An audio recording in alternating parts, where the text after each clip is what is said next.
পাঞ্জিপাড়া কাণ্ডে master mind Abdul Hossain ওরফে আবালকে এই মুহূর্তে ইসলামপুর কোর্টে নিয়ে আসা হয়েছে।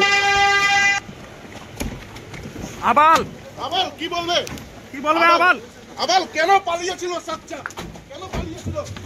কেন পালিয়েছিল? গতকাল রাতে করণদিঘি থানার রসাখোয়া সংলগ্ন এলাকা থেকেই গ্রেপ্তার করা হয়, বাংলাদেশ পালানোর সময় গ্রেপ্তার করা হয় এই যে আব্দুল হোসেন ওরফে আবালকে। গ্রেপ্তার করে রসাখোয়া পুলিশ ক্যাম্পে তাকে নিয়ে আসা হয় এবং রাতেই তাকে কিন্তু গোয়ালপুকুর থানাতে নিয়ে আসা হয় এবং আজকে তাকে ইসলামপুর মহকুমা আদালতে তোলা হয়।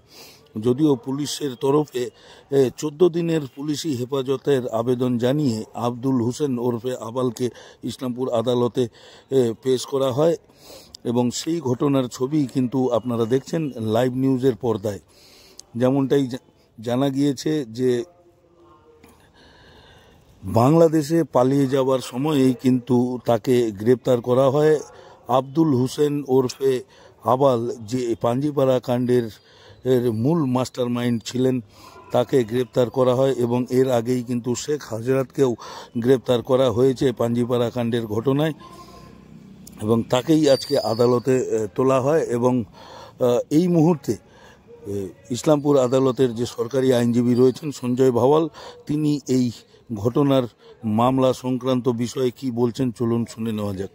এই গোয়ালপুকুর পিএস কেস কানেকশানে আজকে আবুল হোসেন ওরফে আবালকে ফরওয়ার্ড করা হয়েছে এবং আয়ও তার 14 ডেজ পিসি পেয়ার করেছিল।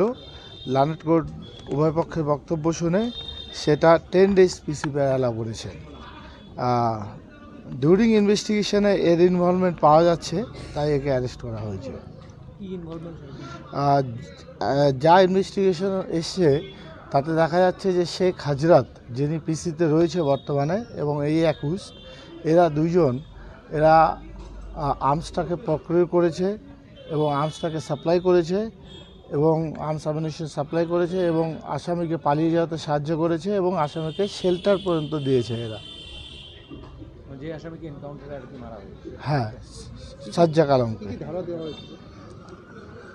এই কেসে ধারা যেটা হয়েছে সেটা হলো বিএনএস সেকশনের 221, 132, 121(1), 121(2), 118, 109, 61(2), তার সঙ্গে 25, 27, 35 আর্মস অ্যাক্ট। বলছি ইনি যে বাংলাদেশি নাগরিক, এটা তো এই কোর্টে তো আগেই একটা দেখুন, আজকে যেটা আয়ো ফরওয়ার্ডিংয়ে উল্লেখ করেছে যে এই আসামির এগেনস্টে গোয়ালপুকুর পিএস কেস কানেকশানে একটা কেস ছিল আন্ডার সেকশন 14 ফরেনার অ্যাক্ট, তার সঙ্গে 25, 27 আর্মস অ্যাক্ট দিয়ে সেটা হয়েছিল এবং সেই কেসে এই আসামি কনভিক্ট হয়েছিল। এটা অ্যাজ পার পিএস রেকর্ড দেখে দেখা যাচ্ছে।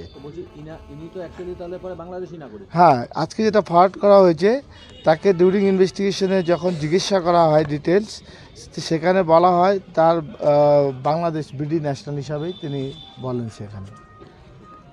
যে আর্মসটা মানে আর্মসের বিষয়ে কি বলেছেন? মানে আর্মসটা ডিউরিং ইনভেস্টিগেশনে উঠে এসছে যে এই অ্যাকিউজড আব্দুল হোসেন এবং হাজরাত, শেখ হাজরাত, এরা দুজন আর্মসটা প্রক্রিয়া করেছে এবং সাপ্লাই করেছে।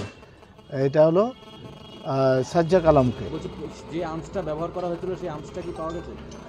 এখন সেটা ম্যাটার অফ ইনভেস্টিগেশন। প্রাথমিকভাবে যেটা উঠে এসছে সেটাই আপনার জানতে হবে।